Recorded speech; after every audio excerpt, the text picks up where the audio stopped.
مساء الخير. أنا معاكم في من أجلك. النهاردة مش هنتكلم عن السوشيال، هنتكلم عن أوضة النوم والمطبخ والكلمة اللي بتتقال وتفضل معلقة في السقف بالساعات، عن البيت اللي فيه حد نرجسي، سواء كان هو أو كانت هي.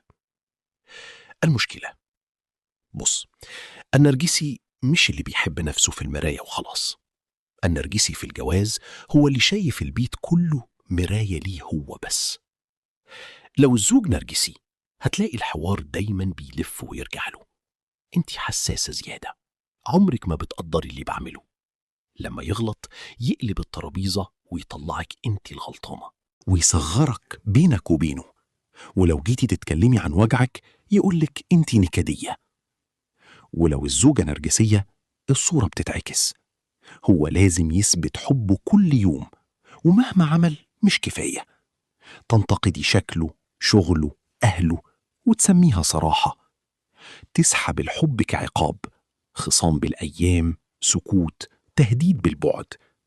البيت يمشي على مزاجها، ولو اعترضت تبقى مش راجل. في الحالتين النتيجة واحدة، حد بيتغذى على التاني والتاني يتغير، وما فيش حاجة بتتغير. طيب الحل مش طلاق ولا خناق. الحل 3 خطوات عملية. 1، سمي السلوك مش الشخص. ما تقولش انت نرجسي، قول لما بتقلل مني قدام ولادنا انا بتوجع. لما تسمي الفعل بتشيل القناع من غير ما تولع حريقة. 2، حط حدود واضحة ومكتوبة.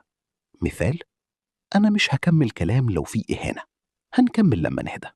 والحدود مش تهديد، الحدود صيانة. اللي بيحبك هيحترم السور، واللي عايز جمهور هيمشي. 3، اخرج من اللعبة. النرجسي بيعيش على رد فعلك. ما تبررش، ما تدافعش عن نفسك 10 مرات. قول جملة واحدة هادية وانسحب: سمعتك وهفكر في كلامك. السكوت هنا مش ضعف، ده فصل كهرباء عن اللعبة. ولو لقيت نفسك تايه، بتنام معذور، بتصحى متهم، بتعتذر على حاجات ما عملتهاش، هنا لازم دعم خارجي. كلم مختص مش صاحبك. المعالج الزوجي مش عشان ننفصل، عشان نشوف الصورة من بره. الختام: الجواز مش مين يكسب، الجواز مين يعرف يشوف التاني. لو واحد شايف نفسه بس، التاني هيختفي. من أجلك أنت، ومن أجل البيت اللي يستاهل يبقى أمان مش مسرح. ابدأ النهاردة بخطوة واحدة. اكتب سلوك واحد بيوجعك والحد اللي هتحطه قدامه، وابعت الحلقة دي لحد حاسس إنه لوحده في بيته. يمكن تكون دي أول مرة حد يسمي اللي هو فيه. أنا معاكم، وده كان من أجلك.